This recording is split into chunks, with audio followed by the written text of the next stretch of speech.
Hi, I'm Sable. My sister built her empire with a smile, and my name on the paperwork. They said it was a misunderstanding when she slapped me, pregnant, in front of our whole family. But the lie didn't start there. It started with quiet rooms, missing documents, a will that suddenly had my name erased. Now they want me to stay silent, for the family. But what happens when the quiet one keeps the receipts? And what if the truth I'm holding is the one thing that can break everything they built? Would you stay silent if it meant protecting the people who erased you? They forgot my name tonight, but I still remember everything my father whispered before he died. I arrived 5 minutes early, not because I wanted to impress anyone, but because the longer I stayed outside in that parking lot, the more likely I was to turn the car around and go home. I'd picked the dress carefully, simple, long enough to hide the fact that I hadn't worn heels in over a year. It hugged my stomach in a way that made me pause before getting out of the car. But I came anyway, because if I didn't, they'd say I was bitter, or dramatic, or that I couldn't handle Velma's big night. The valet opened the door for the car ahead of mine. That car held Velma, flawless in her burgundy gown, stepping out like she owned the air around her. I waited. When the valet reached my door, he looked down at his list, frowned, and just said, "Name?" His voice had none of the "welcome, ma'am" warmth he used moments earlier. "Sable Forrester," I said. He nodded slowly, without looking me in the eye, and took the keys. Inside, I stood at the check-in table. A teenage girl with perfect hair scanned the guest list twice, then smiled in that uncomfortable way people do when they're trying to pretend you aren't a problem. "I don't see your name here. Maybe you're someone's plus one." "No, I was invited." My voice stayed even, but my chest felt like it might split open. Behind me, a few older cousins brushed past. No hello, not even eye contact. I guess I was still invisible to them, same as I'd always been. I took a deep breath, fixed my posture, and walked inside anyway. The ballroom was all gold lights and polished marble. A string quartet played near the far end. People buzzed around round tables, covered in white linen and little signs that read, "Reserved for donors." The air smelled like perfume and power. My stomach turned, and not from the baby. Velma stood near the bar, surrounded by women in designer gowns, and men who smiled too wide. She looked straight at me for a second. No nod, no smile, then turned her head to laugh at something someone whispered in her ear. I wasn't surprised. She'd always been good at pretending I wasn't there. Lorraine, my mother, though calling her that tonight felt like a stretch, glided up beside Velma a moment later. She wore pearls that used to belong to our grandmother. When I was a child, I thought those pearls were magic. Now they just looked like a leash. She kissed Velma's cheek and smiled like this whole night belonged to her too. Then she turned and walked right past me. I might as well have been wallpaper. I sat at a table near the back. No one else joined me, not even a glance from across the room. I reached for my water and caught two women whispering as they looked toward me. One of them gestured subtly at my belly. "You must be exhausted, dear," the other one said, when I passed them later near the buffet. "Or are you just bloated from the hors d'oeuvres?" I didn't answer. I just smiled and walked on. There's a kind of peace that comes with not reacting. The gala was officially titled the Gideon Legacy Dinner in honor of my father. My name, not once mentioned. Velma took the mic just before dessert. She spoke about growth, leadership, family. Every sentence had the cadence of a campaign speech. "Everything I do," she said, "every step I take, it's all to honor my father's vision." She paused, looked at the ceiling like she was holding back tears. People clapped, some even stood. Behind her, a slideshow played. Photos of Gideon with colleagues, donors, grandkids. One photo of both of us. But I was off to the side, only half in the frame. I couldn't breathe. I stood up slowly and walked out to the patio. The air was cooler out there, away from the chandeliers and empty compliments. I leaned against the railing and placed a hand on my stomach. The baby fluttered gently. "I know," I whispered. I didn't want to come either. The lights from the city blinked in the distance. For a moment, I let the silence settle. I pulled my phone from my bag and scrolled through my voice memos until I found it. For Sable, do not share. My father recorded that note 3 months before he died. I'd never listened to it all the way through.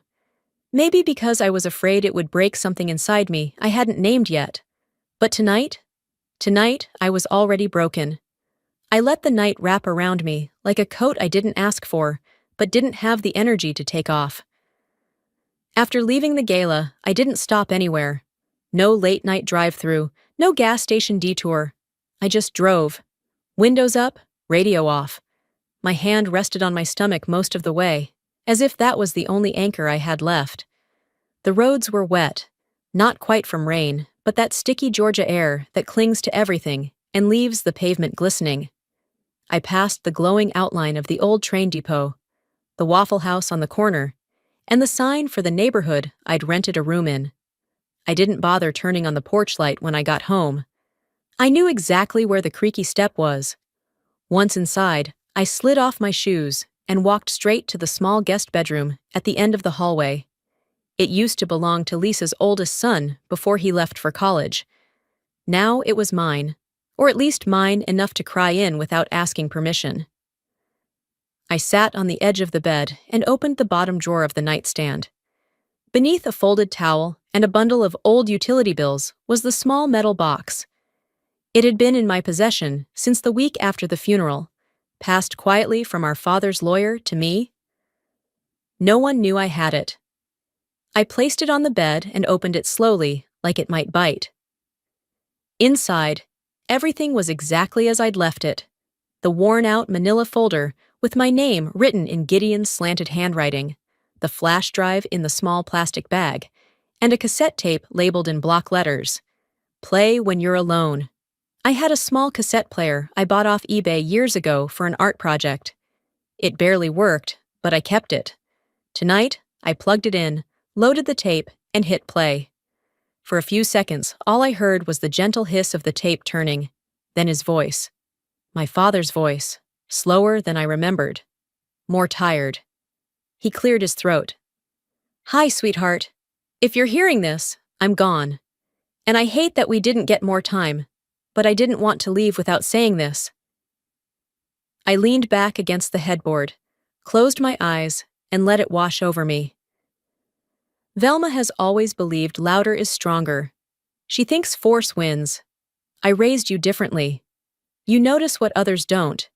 You see the cracks. That's why I gave this to you.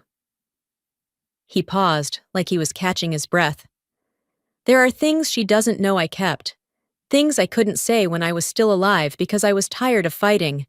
But you still have time. If you need to use any of it, do it wisely. If you don't, that's your choice too. Either way, I want you to know, you were never invisible to me. I pressed pause. I couldn't keep listening, not yet. I set the box aside and walked to the tiny window above the desk. The moon was hiding behind a thick cloud. I thought about everything that hadn't been said at that gala. Everything Velma chose to highlight. Everything she carefully erased. 2 weeks before the dinner, I'd babysat her daughter, Maisie, while she attended a charity event. Maisie had always liked me, at least until she started parroting what she heard at home. That night, we were coloring at the kitchen table when she said, "Mommy says you didn't do much with your life. That's why you shouldn't talk back." I didn't respond. What do you say to a 7-year-old who's repeating a script? Now, the words circled back, like a needle stuck in a record. I wasn't surprised Velma had said it.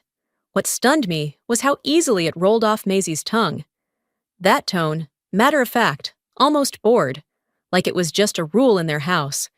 Gravity exists. Sable failed. Don't talk back. I turned back to the box. There was one more envelope, sealed with a plain strip of tape. I opened it carefully. Inside, a notarized copy of an older will. The date at the top confirmed it, 11 months before Gideon died. My name was listed next to Velma's, both marked as co-beneficiaries. Not a dime more, not a dime less. The version Velma read aloud after the funeral had only listed her. At the time, I didn't ask why. I assumed she won. Again. But this paper said otherwise. I reached for the flash drive, inserted it into my old laptop, and waited. A folder popped up. Dozens of files, PDFs, photos, scans of receipts, bank statements, and one folder labeled Velma Override. I didn't open it yet. I didn't need to, not tonight. I knew what was coming. I didn't sleep the rest of that night. I stayed in the chair by the window, laptop screen glowing against the dark room. The folder marked Velma Override sat unopened. I wasn't ready, not because I was afraid of what I'd find, but because I already knew what it would confirm. By morning, the air felt thick and stale. I opened the window just enough to let in the early noise of the neighborhood, the low rumble of garbage trucks, someone walking a dog, the gentle ping of wind chimes across the street. Life went on like nothing had been ripped open. I made coffee in silence and sat at the table with the folder from the box in front of me. A line from my father's voice memo kept looping in my mind. "You were never invisible to me." Funny how one sentence could feel like a gift and a weapon. Around 9, I logged into my father's old tax account using the credentials saved on a notepad he'd once left under a stack of utility bills. It was the kind of thing he did, hiding important information in plain sight, where only someone who really paid attention would notice. The page loaded slowly, but eventually, I was staring at property tax records for the house Velma now claimed as hers alone. But it wasn't just hers. There it was, clear as day. Previous co-owner removed due to address abandonment. I blinked. That wasn't an error. Velma had filed a change of address form, without my knowledge, months before Dad died. Legally, it made it look like I had given up my claim. Abandonment. Like I was some couch someone left on the curb. I clicked through the history and saw the document. Her signature, notarized. My name, crossed out. This wasn't a misunderstanding. This wasn't confusion. This was calculated. That afternoon, I stepped out to clear my head. I walked past the local grocery store, into the small square where an old courthouse stood tucked between a bank and a boutique that sold overpriced soaps. I remembered coming here with Dad once, years ago, to renew a vehicle title. The smell of the wood-paneled hallways hadn't changed. Neither had the man at the front desk. "I'm looking for a copy of a will," I said, "filed after Gideon Forrester's passing." The clerk tapped his keyboard. "Filed under Hanley?" "No. Forrester," I corrected him. "My father didn't legally change his name to match Velma's after their mother remarried. He kept his." The man blinked at me, then nodded and resumed typing. "You're the second person to ask about this will." My breath hitched. "Who was the first?" He didn't even look up. "A woman named Velma Hanley. Came in 2 days before the funeral, seemed in a hurry." I thanked him, barely remembering how I walked out of there. Back at the house, I closed my bedroom door and locked it. Not because I feared anyone would barge in, but because I needed one space in my life that I could control. I sat on the bed, pulled out a notepad, and started listing every time Velma had positioned herself as the one who stayed. Stayed? Is that what she told people? She didn't stay when I took Dad to his chemo appointments. She didn't stay when his tremors got worse, and I had to help him sign checks. She didn't stay when he forgot how to use the remote and called me in tears. Velma stayed when it made her look good. When there was a gala, a fundraiser, a ribbon cutting, she stayed for the applause. But when it was just me and Dad in a house that smelled like medical wipes and soup, she was nowhere. I remembered one night, a few weeks before he passed. I was sitting next to him in the den. He was wrapped in that old army blanket, the one he refused to throw away even though it scratched like sandpaper. He turned to me and said, "Don't be loud, Sable. Be exact." At the time, I didn't understand what he meant. Now I did. I wasn't going to scream. I wasn't going to plead. I was going to be precise. So I backed up the files. I scanned the documents. I uploaded the voice memo to an encrypted drive. I labeled everything clearly. For legal use. Original will. Handwriting match. Forgery evidence. I didn't call a lawyer yet. Not because I didn't want to, but because I wanted the next step to be on my terms. I wasn't here to win a fight. I was here to make sure the fight was recorded. The next few days passed like wet concrete, slow, heavy, and impossible to move through without effort. I didn't rush to do anything. I just let the weight of what I knew settle in all the right places. But by Sunday afternoon, I got a message from Lorraine. Just 3 words. Dinner at 6. No explanation, no apology, no question mark. At first, I didn't plan to go. Then, I remembered something Velma once said during an argument years ago when I asked why she always made things look like I was the one pulling away. "You never show up, Sable," she snapped. "Then you act hurt when no one's waiting for you." So I showed up. By the time I arrived at Lorraine's, the sky had already gone gray with a southern drizzle. The kind of light rain that didn't soak you, just stuck to your skin like sweat. I parked on the curb and sat in the car for a minute before getting out. My stomach felt tight, and not just because of the baby. When I stepped through the front door, the house smelled like pot roast and tension. Velma's car was already in the driveway, so I knew I wasn't walking into an ambush, at least not alone. The table was set like nothing had ever happened. China we only used on holidays. Candles and silver holders, and chairs that creaked under the silence. Lorraine greeted me with a nod, as if we were strangers meeting at a bank appointment. Velma didn't look up from her phone. I slid into the last empty chair, directly across from her. No one said anything about the gala. No one said anything about the pregnancy. No one said anything at all. Plates passed around me, not to me. Conversations happened over me, not with me. I might as well have been the extra chair they forgot to fold up. I didn't force small talk. I just ate quietly, chewing each bite like it had something to prove. At one point, a cousin asked Velma how the foundation's numbers were looking this quarter. She laughed and said, "Well, they're not Sable-level spreadsheets, but I manage." Everyone chuckled. Even Lorraine. No one looked at me. After dinner, I stood to gather my plate, but Lorraine beat me to it. "Leave it," she said without meeting my eyes. "Come help me in the kitchen." The kitchen was warm and too clean, like it had been wiped down twice before I arrived. Lorraine stood at the sink, rinsing dishes with slow, practiced movements. I stood beside her, waiting for her to say something real. Instead, she said, "I know you think you're doing what's right." I said nothing. She continued, still staring at a plate she hadn't moved in over a minute. "But this family's held together by more than facts. It's held together by dignity. Is that what you call rewriting someone out of a will?" I asked quietly. Her shoulders tensed, but her tone stayed calm. "Don't escalate this, Sable. It's not good for the baby, or the family name." That sentence hung in the air like mildew. "You know what's not good for the baby?" I said. "Being raised to believe truth is optional." She put the plate down. Not gently. "This isn't about truth.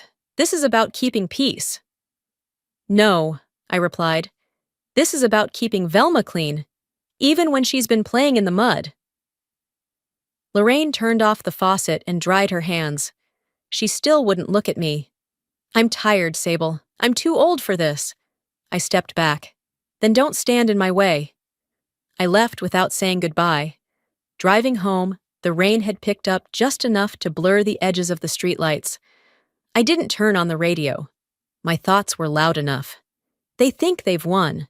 They always do when they're quiet, when they can get you to question your own memory, when they pass dishes and conversations around you like you're just the draft of someone more acceptable. But I wasn't a draft. I was the final copy. Back at the house, I made tea I didn't finish. I opened my laptop and pulled up the drive again. Every file I had, every receipt, email, financial breakdown, was now part of one big document, organized and backed up in 3 separate places. I wasn't preparing to fight. I was preparing to document. I clicked on the audio file labeled Velma Audit Notes. It started with a cough and the familiar rattle of my father's voice. "If anything happens to me, show this to the board. Velma can't access these files without Sable." The clip ended abruptly, like he didn't get to finish the sentence, but he'd said enough. I stared at the screen, then whispered out loud, "You trusted the quiet one." And now, the quiet one is almost ready to speak. The day started quiet, but not the peaceful kind. The kind where the sky's too blue, the coffee tastes like cardboard, and your body knows before your mind catches up that something is about to split wide open. I had slept 3 hours. My phone buzzed at 7:32 a.m., a reminder I didn't set, but one I hadn't deleted either. Donor brunch, Velma Hanley Foundation. I hadn't RSVP'd. Of course not, I wasn't invited. But I showed up anyway. By 10:10, I was walking into the Heritage Club downtown, just as the first tray of mimosas floated by. The room was glossy, gold-rimmed china, white roses at every table, tall windows framing the water beyond like a portrait. Every seat had a personalized name card except mine. No one stopped me at the door. That's the funny thing about looking like you belong. People believe you do. Velma was at the podium, mid-sentence, tossing out phrases like transparency, impact, and generational change, the way some people hand out Halloween candy, cheap and eager to impress. She didn't see me at first. I kept my posture easy, casual. Just another woman in flats, holding a small purse and a smile. I didn't need to interrupt her speech. I had something better. 2 donors stood near the table, where coffee was being refreshed. I recognized one, Mrs. Denton, from the City Library Board. The other, Mr. Calder, ran one of the state's civic grant programs. I leaned in, calm. "Would either of you like to see the actual year-end report?" I asked. Mrs. Denton blinked. "Excuse me?" I offered them each a 1-page printout, just enough to raise a brow, not enough to explain everything. This came straight from the foundation accountant, the parts Velma didn't include today. Mr. Calder looked at me like he wasn't sure whether to call security or offer me his chair. And that's when Velma saw me. She finished her speech, barely, and came down the steps with a smile that didn't reach her eyes. "Sable," she said under her breath, "what the hell are you doing?" I tilted my head.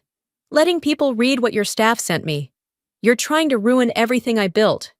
I didn't answer right away. Instead, I met her gaze with something I hadn't used in a long time, certainty. "I'm not ruining anything.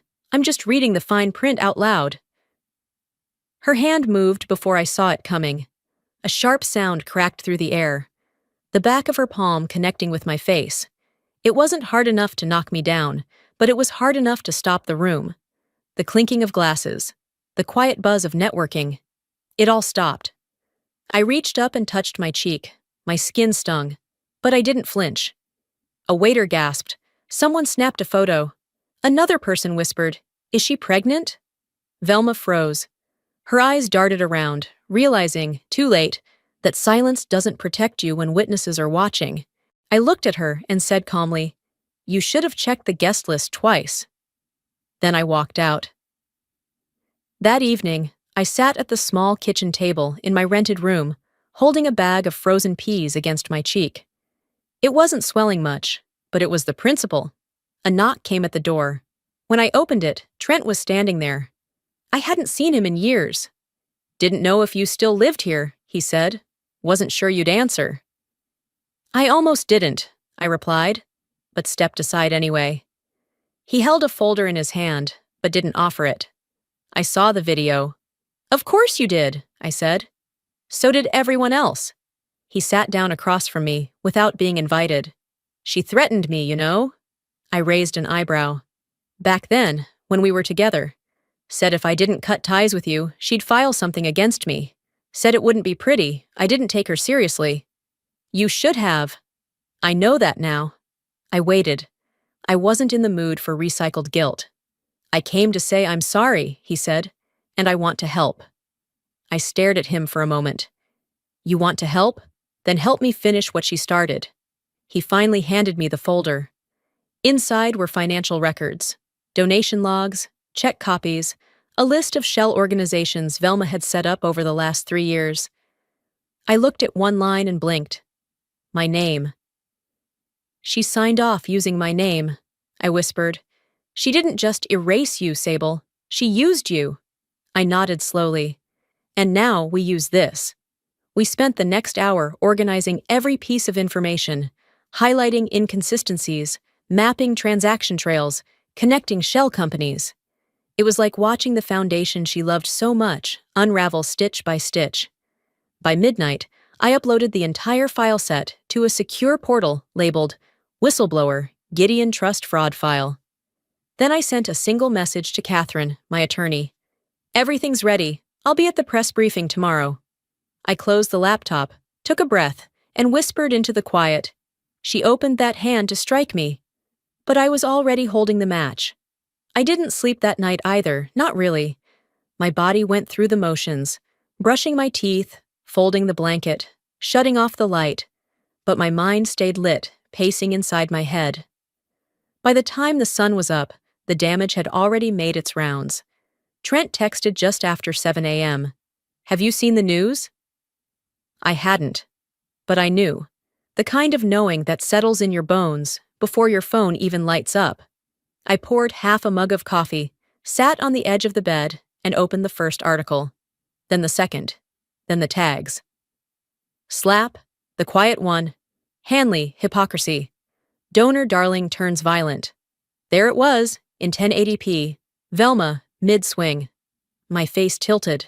The entire room frozen, like they'd witnessed a car accident they weren't supposed to talk about. Every local station was playing it on loop. National outlets were beginning to pick it up too, each calling it a moment of high society cracking under its own image. In the background of one clip, someone gasped, "She's pregnant!" That was all it took. The media had a story, and Velma's team was scrambling. Trent walked into the kitchen 30 minutes later, fully dressed with that lawyer look again. Tie loose, jaw tight. "You're not reacting," he said, watching me from the doorway. I didn't look up from my screen. I'm already past the part where I react. I'm into the part where I respond. He nodded once. Let's get to it then. We moved to the table, pushed aside last night's tea mug, and opened the laptop. I pulled up the internal records he'd helped me gather, each one with forged entries, inflated donor names, and my own name tucked neatly into invoices I'd never seen before. Each document told a story. Shell companies using the foundation's funds to redirect money into fake programs, eventually deposited into accounts overseas. She'd signed many of them, not just with her name, but mine. Sloppily. Without my knowledge. What was she thinking? Trent asked, shaking his head as he clicked through a set of emails Velma never thought would surface. This isn't just unethical, it's criminal. She wasn't thinking, I said. She was performing. She thought she could write whatever script she wanted, and the audience would keep clapping. I paused, scrolling to a transaction labeled under a charity initiative called Voices for Grace. That's what she named her empowerment fund, right? I asked. He checked. Yeah, the irony's thick. We sat in silence for a beat. The hum of the refrigerator filled the room. I used to wonder why she kept me close, I said finally, even when she barely spoke to me. Now I know. I was the alibi, the silent sister, the extra name on the ledger that no one would question. Trent exhaled slowly. Well, she messed with the wrong quiet one. I opened a blank document. The digital report was clean, clear, and damning. I titled the file, Hanley Financial Irregularities, for disclosure. The subheading? Compiled by Sable Forrester, co-beneficiary, co-author, co-erased. By noon, Catherine had responded to my email with one sentence. We have enough. She called 5 minutes later. This is solid, Sable. Not just legally, but optically. If we time this with the current media narrative, we can push for an investigation and protect your stake. I leaned back, letting her words settle. There's just one condition, I said. She paused. Go on. Let her try to discredit me first. Let her drag out the act, denials, half-statements, all of it. Then we dropped the ledger. Catherine was silent on the line for a beat too long. This is risky. I'm not looking for revenge, I said. I want people to see what she built her house on. before they see it fall. There was another pause. Then, I'll time the press release accordingly. The call ended. I stared at the folder on my desktop for a long time before hitting Compress and Encrypt. I titled the file, Whistleblower, Gideon Trust Fraud File.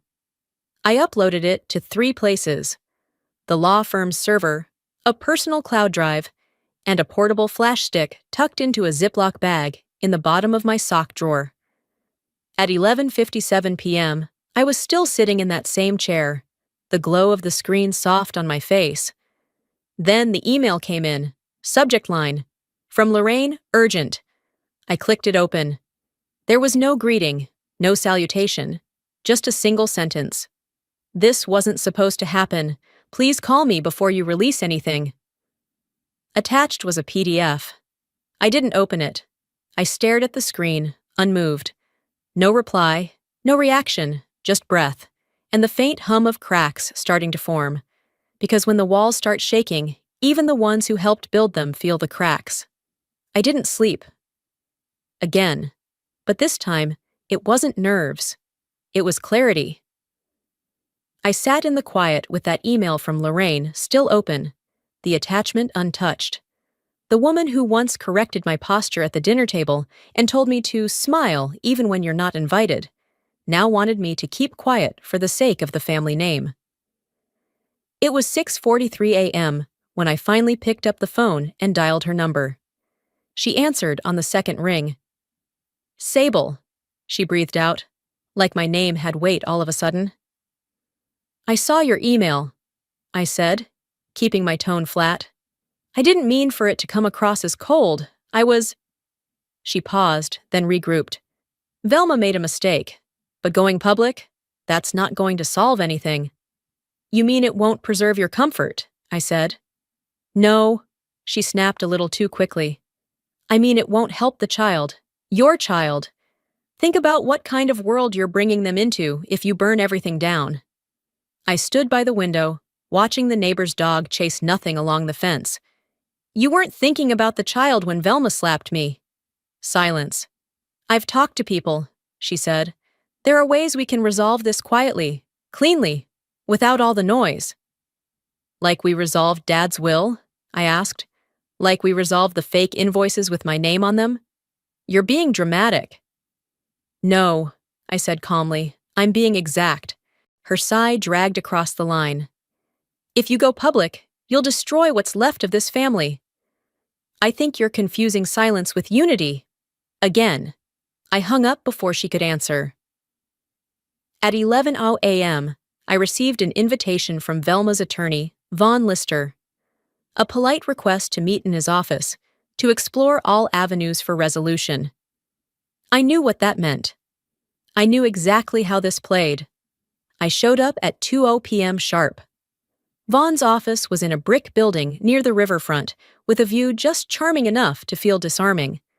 The receptionist offered me tea. I declined. The moment I stepped into his office, he stood and extended his hand like we were business partners. Sable, he said. Thanks for making time. I sat down across from him, keeping my bag in my lap. I'll get to the point, he said, sliding a folder across the table. My client wants to avoid dragging this through public channels. It's better for everyone, your family, your child, your reputation. I opened the folder. It was all there.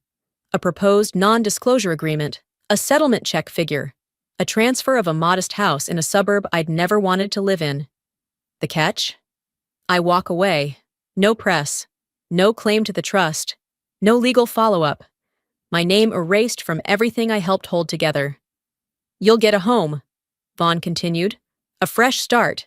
This is the high road, Sable. I closed the folder slowly, keeping my eyes on him. Tell Velma, I said. I'm not expensive. I'm just done. His face tightened. You do understand what declining this means? I do, I said. It means she gets to worry for once. That night, I emailed Catherine with 3 words. They made contact. Then, I attached the file we'd built and labeled it GideonFall.zip. Every lie, every ledger, every photo, compressed into one folder. Before I logged off, I scanned the room and let myself breathe. This wasn't rage anymore, it was control. Later, I pulled out the old family photo Lorraine used to display in her living room. One of the last where we were all standing together. Velma at the center, of course. Lorraine's hand on her shoulder. Me, just slightly behind, like I wandered into the frame by mistake. I scanned it into my laptop. Digitally, I circled myself in red. Then, I added it to the first slide of my press briefing deck. Beneath it, I typed, "The forgotten daughter, the used name, the one who kept the receipts. Let's see what happens when the quiet one speaks first, and everyone else has to follow." The city was still waking up when I stepped onto the sidewalk outside my apartment. The air smelled like dew on warm brick, one of those mornings that made Savannah feel timeless, like you could step back a century just by turning the corner. I walked slowly to Catherine's office, the thick manila envelope tucked under my arm like something sacred. Inside were the documents, the audio files, the photo I'd scanned the night before. The red circle around my face felt like a wound and a warning. The press conference wasn't scheduled until 9, but when I arrived just past 8:30, the sidewalk was already lined with folding chairs, news vans, and too many people holding lattes. They didn't seem to drink. Catherine met me outside. "You don't have to go in," she said. "We've got everything ready. I'll be speaking. You're the source. Stay out of the frame." "That's the plan," I told her. "I don't need the spotlight, just the truth to land." We stepped inside together. Velma was already at the podium, smoothing the front of her navy blazer like nothing could wrinkle her. Her voice floated over the speakers. Polished, familiar. "I want to thank the community for their continued support during what has been an emotional and often mischaracterized week," she went on, painting herself as a woman under siege, a leader misunderstood, a sister who'd been taken out of context. Catherine and I stood at the back. She handed thick, sealed folders to each journalist present. Some opened them right away. Others clutched them like evidence in a courtroom. Within seconds, the murmurs began. One reporter held up a page and asked, "Is this the original will?" Another flipped to the invoice pages. "Did you authorize these signatures?" Velma's face didn't flinch, but her hand gripped the podium tighter. "Those documents, whatever they are, do not reflect the operations of our foundation," she said.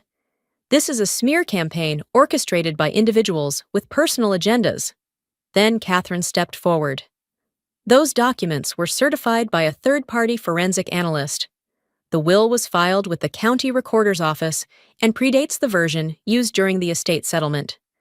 As for the financials, there are 43 invoices across 3 shell accounts, all linked to the Gideon Trust. Most were signed using 2 names. One of them is standing behind this podium."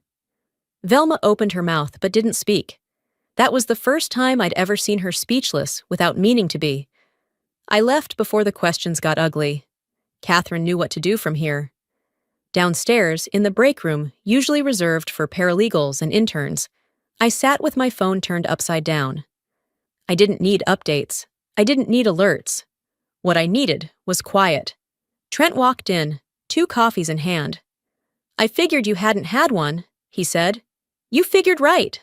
He handed me the cup and didn't ask how I was. He just sat beside me and waited. After a few sips, I said, "I didn't think it would feel like this." "Like what?" "Like, not winning, just finishing." He nodded. "Sometimes that's enough."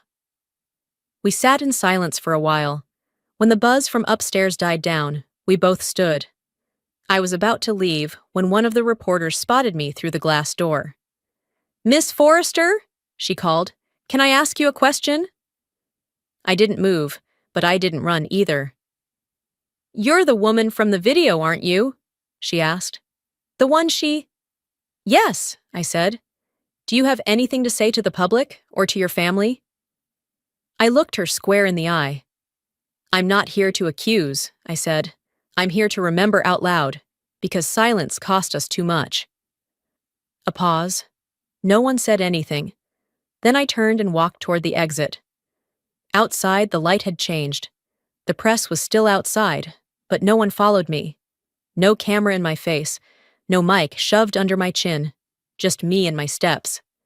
My phone buzzed once. Lorraine. I didn't answer. Instead, I walked past the crowd, past the parked cars, past the bakery that had just opened its doors for the morning rush. I stopped at the corner and placed my hand gently over the curve of my belly. "You'll be born into truth," I whispered. "Not wealth, but not lies." And that, I knew, was more than enough. 3 weeks passed, quietly. No headlines, no microphones, no more calls. Lorraine never followed up on her message. Velma. She vanished from the social calendar like a canceled parade, no longer welcome at charity luncheons or featured in the Sunday Bulletin at St. Agnes. Her name, once printed across gala programs and donor walls, now lived in the footnotes of a pending audit.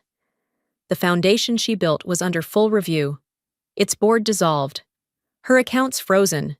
She wasn't arrested, but in this town, exile moves faster than law. I never made another statement. The one I gave was enough. Savannah kept moving like it always does. Soft mornings, hot afternoons, and evenings that smelled like magnolia and old stories. And me? I kept going too. But slower, gentler. With purpose this time. I spent those weeks preparing. For birth, for change, for the kind of beginning that doesn't need applause. Just a clean floor, a warm light, and no lies. That Monday, at 7:26 a.m., I met my daughter. Her first cry cracked something open in me I didn't know was still sealed. I didn't weep. I just exhaled like I'd been holding my breath since my father died. They asked if I wanted to list the father. I said, "Not today." I named her Elia Grace. Not a family name. Not something passed down from a line that forgot how to listen. Her name was hers. A beginning without baggage. When they placed her on my chest, I whispered, "You won't inherit my silence, only my strength." In the days that followed, we fell into our own rhythm. Feedings, diaper changes, long, quiet afternoons with the curtains drawn halfway to keep the sun off her skin. The world felt smaller and better. One afternoon, I sat on the nursery floor, with her wrapped in a soft yellow blanket, one I crocheted myself in the last weeks of pregnancy. The walls were painted the color of sunflowers, just like I promised myself the night I walked away from Lorraine's table. I hung a single picture above the crib. Not Velma, not Lorraine, just my father. Standing in his workshop, sleeves rolled, smile worn like he earned it. It reminded me of who saw me first. Trent stopped by one evening. He didn't come with speeches or expectations, just diapers and coffee and an awkward offer. "If you ever want a co-parent in any form," he said, "I'm here, no strings." I smiled, tired but real. "I might need a weekend babysitter before I need anything else." He laughed, and for a second the air felt soft. No damage, just room. A few days later, Catherine called. "Velma isn't filing any motion. She's done." "Good," I said. "So are we." There was no celebration, no corks popping or hugs exchanged.